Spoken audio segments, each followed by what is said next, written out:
दोस्तों नमस्कार। किताबी दुनिया के किताबनामा कार्यक्रम में मैं आपका स्वागत करता हूं।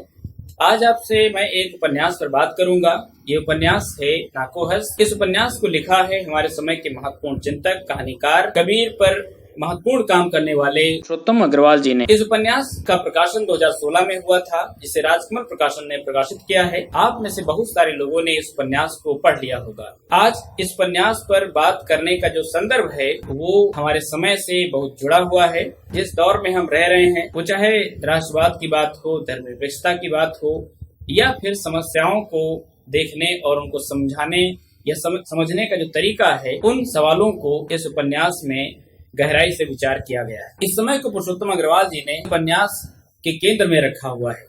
ये हमारा जो समय है, इस समय में चाहे राष्ट्रवाद की बात हो, धर्मनिरपेक्षता की बात हो, हमारे सवाल पूछने के जो तरीके हैं उन पर बात हो, या बुद्धिजीवी वर्ग की सोचने समझने की जो पूरी प्रक्रिया है उसको लेकर के हो, यानी इन सारी समस्याओं को जिस तरह से आज के दौर में व्याख्यायित किया जा रहा, परिभाषित किया जा रहा है, वो बहुत कुछ इस उपन्यास में आया हुआ। इस उपन्यास में 3 पात्र हैं, सुकेत है, शम्स है और रघु हैं। 3 अलग अलग धर्मों के पात्र हैं। यहाँ मैं जब उनके धर्म की बात कर रहा हूँ, इसका कोई खास अर्थ नहीं है मेरे लिए, लेकिन आपके लिए उसका अर्थ इसलिए महत्वपूर्ण बन जाता है क्योंकि आज हम जिस तरह से समस्याओं को, घटनाओं को धार्मिक आधार पर उनको टीवी चैनलों में दिखाते हुए, समझाते हुए हम देखते हैं, इसलिए इस बात का उल्लेख करना जरूरी है। हमारे समय को कैसे नियंत्रित किया जा रहा है, हमारी सोच को कैसे निर्मित किया जा रहा है और हमको कैसे जीना है, इसका जो तरीका हमारे सामने प्रस्तुत किया जा रहा है, इन बातों को इस उपन्यास के माध्यम से अगर हम समझें तो पता चलता है कि क्या चीजें हमारे साथ की जा रही हैं। हमारे पूरे समाज को कैसे बदलने की जो प्रक्रिया है वो चलाई जा रही है। ये प्रक्रिया कोई छिपे रूप में नहीं है, बल्कि ये इस रूप में चलाई जा रही है कि हम उसको अपने आसपास देख सकते हैं और समझ सकते हैं। चाहे आज के समय के सवालों को अगर हम उठा करके देखें, आज के सवालों के संदर्भ में अगर यदि हम देखें, तो जो कुछ हम सोच रहे हैं, जो कुछ हमारा आम समाज सोच रहा है, वो खुद नहीं सोच रहा है, बल्कि उसको ऐसा सोचने के लिए मजबूर किया जा रहा है। ये यूं कहें कि उसके भीतर इस तरह की चीजें बैठा दी गई हैं कि वो बस वही सोच रहा है। और इससे उलट अगर कोई विचार करता है, उस पर सवाल करता है, तो उसको तुरंत ही इस उपन्यास के अगर शब्दावली में समझें तो उसको बौद्धिक नैतिक समाज के जो रक्षक हैं उसको सही करने के लिए, चाहे वो ट्रोल करने की बात हो या उसको प्रत्यक्ष रूप से धमकाने और समझाने की बात हो, ऐसा करने पर वो उतारू हो जाते हैं। इस उपन्यास का शीर्षक है नाकोहस। नाकोहस का अर्थ है national commission of hurt sentiments. Hindi में इसको कहें तो आहत भावना आयोग। इस समाज में ऐसे लोग हैं जो पूरे समाज की सोच को अलग अलग तरीके से नियंत्रित और उसको निर्धारित करने का प्रयास कर रहे हैं। बौनेसर का मतलब ये कि बौद्धिक नैतिक समाज रक्षक। इस समाज में और आज के दौर में इनकी संख्या लगातार बढ़ती हुई, उनको प्रभावी रूप में काम करते हुए हम देख सकते हैं और समझ सकते हैं। इन 3 पात्रों को अलग अलग तरीके से समझाया जाता है,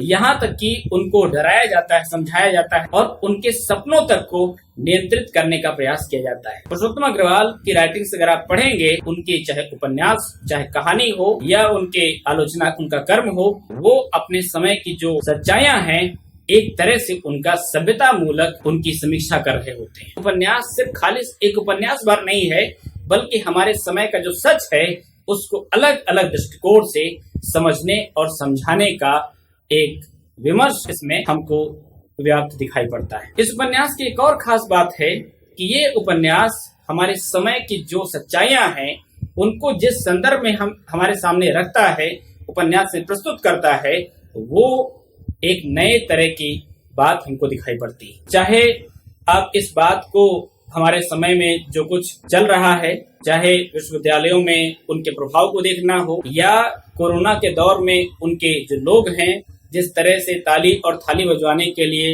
हमारे आसपास ही कुछ सीसीटीवी कैमरे या उनके लोग होते हैं जो कैमरे का ही काम करते हैं कि किसके यहाँ पर ताली बजी, किसके यहाँ थाली नहीं बजी, किसने मोमबत्ती लगाई, किसने नहीं लगाई, इस बात का खास ख्याल रखते हैं। नाकोहस का जो इस उपन्यास में जो एक अर्थ है कि वो एक ऐसा प्रशासकीय आदमी है कि जो सब कुछ नियंत्रित कर रहा है, जो देख रहा है कि लोगों के दिमाग में क्या चल रहा है, और कहता भी है कि इस समय जो कुछ आप देख रहे हैं, जो कुछ आप समझ रहे हैं, उसकी पूरी जानकारी हमें है।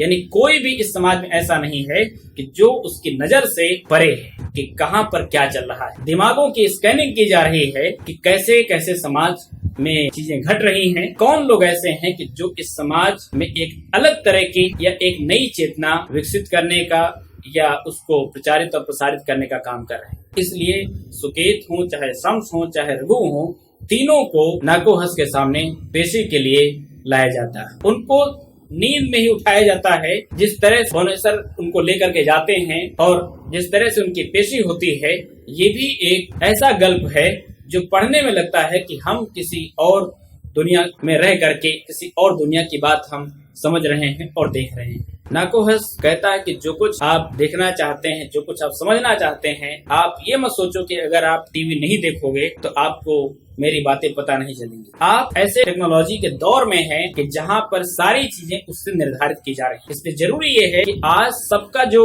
बॉस है, सबका जो बाप है, वो टेक्नोलॉजी है। इसलिए समझना चाहिए कि आप जिस दौर में हैं उस दौर के हिसाब से चलें, तभी आप इस समाज में रह सकते हैं, तभी आप समाज में अपने जीवन को सही तरीके से चला सकते हैं। सही तरह की व्याख्या उनके हिसाब से है। मतलब ये है कि आप कोई भी ऐसी बात न करें कि जो इस समाज की भावनाओं को आहत करती हो। जो कुछ जैसा चल रहा है, जिस तरह से जो कुछ बात ईश्वर के बारे में, जो कुछ इस सत्ता के बारे में सच प्रचारित किया गया है, उसके बारे में कोई भी सवाल खड़े न करें। इन तीनों की गलती यही है, वो इसके विपरीत सोचते हैं और विचार करते हैं। इसलिए वो नाकोहस की गिरफ्त में आ जाते हैं और कहता है कि नाकोहस का पर्यावरण बन रहा है। हम हर जगह इस बात को पहुंचा देना चाहते हैं कि आप किसी भी तरह से नाकोहस के दायरे से बाहर नहीं जा सकते। एक और बात इस उपन्यास में देखने को आती है, और इस बात को अगर हम अपने समय के साथ जोड़ करके देखें तो हम सबको नियंत्रित किया जा रहा है कि हम कितना सोचें और कितना न सोचें। अगर हम देश की बात सोचते हैं तो हमारे लिए देश की व्याख्या उनके द्वारा बताई गई है कि देश का मतलब क्या है, देशभक्ति का मतलब क्या है। हमको अपने जात और बिरादरी का को ध्यान में रखते हुए अपने मुद्दों की बात करनी चाहिए। इस देश की जो व्याख्या निर्मित की गई है, उस व्याख्या से परे हम कोई बात न करें और न ही उस पर कोई सवाल करें। देशभक्ति का भी खास मतलब ये है, अगर ये बात बता दी गई है कि भारत की जमीन पर चीन की सेना ने कोई अतिक्रमण नहीं किया, तो ये बात मान लेनी चाहिए। क्या हुआ है, दूसरी मीडिया रिपोर्टें क्या कह रही हैं, इन बातों पर हमको गौर नहीं करना चाहिए। क्यों? क्योंकि अगर आप ऐसा करते हैं तो आप नाकोहस की गिरफ्त में आ जाते हैं। इसका मतलब ये है, हम जिस समय में रह रहे हैं उस समय को पूरी तरह से नियंत्रित किया जा रहा है। हर समय हमको ध्यान रखना है कि भावनाएं आहत न होने पाए। और इतनी जल्दी भावनाएं आहत होती हैं कि मसलन अगर आपने किसी के बारे में ये विचार कर लिया कि वो आदमी सही से जिस पद पर है उस पद पर काम नहीं कर रहा है, तो ये बात भी नाकोहस की गिरफ्त में आपको ला सकती है। मसलन जैसे आप पढ़ाते हैं और पढ़ाते हुए अगर आप धर्मनिरपेक्षता की बात करते हैं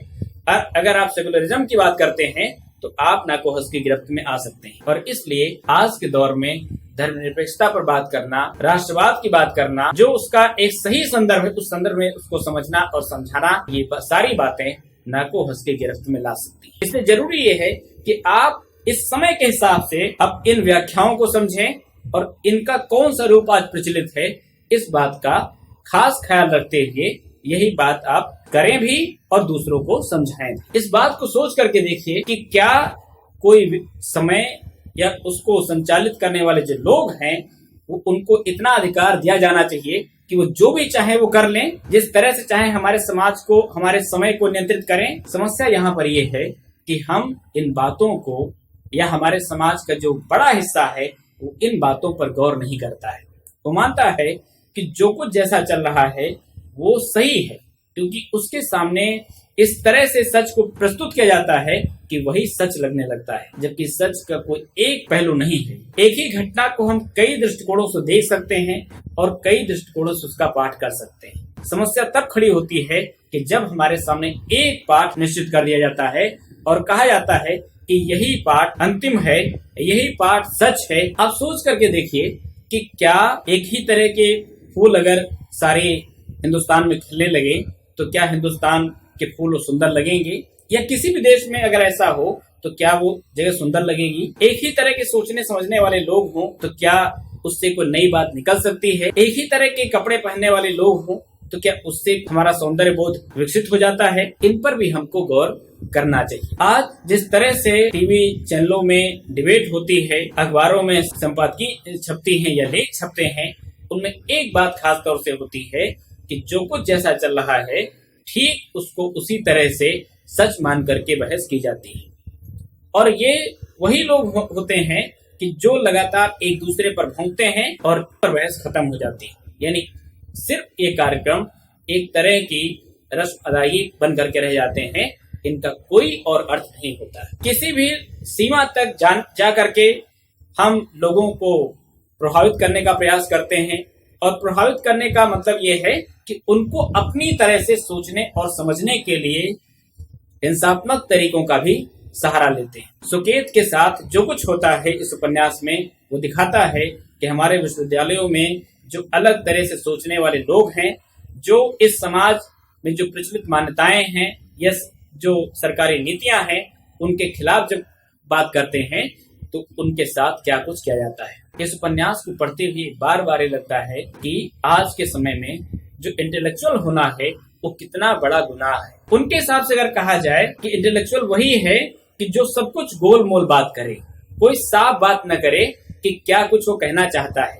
इसलिए कहते हैं कि इंटेलेक्चुअल होना पाप है, टेक्नोलॉजिकल सबका बाप। यानी अगर आप इस टेक्नोलॉजी को समझते हैं तभी आप वास्तव में इस समाज में बौद्धिक होने की बात उनकी नजर में सही साबित हो सकती है। वो कितनी सही है कितनी नहीं है इस पर कोई भी बहस आपको न तो करनी चाहिए, न ही आपके दिमाग में ऐसा कोई सवाल आना चाहिए। जो कुछ जैसा चल रहा है आपको अपनी राइट पोजीशन रख करके ही देखना है कि इससे किसी की भावनाएं आहत न होने पाए। जैसे अगर ये बात प्रचारित कर दी जाए कि लगातार 23 दिनों तक पेट्रोल और डीजल के दाम बढ़े, ये देश हित में है, तो मान लेना चाहिए कि ये देश हित में है। ये भी मान लेना चाहिए कि अगर लोगों की कोरोना में लगातार मौतें हो रही हैं, जितना कुछ किया जाना चाहिए उतना नहीं किया गया है, लेकिन तब भी मान लेना चाहिए कि सरकार की तरफ से बहुत सराहनीय प्रयास किए गए। इस पर कोई सवाल नहीं खड़ा करना चाहिए। सवाल यहाँ ये है कि क्या सब कुछ इसी तरह से सोचना और समझना चाहिए?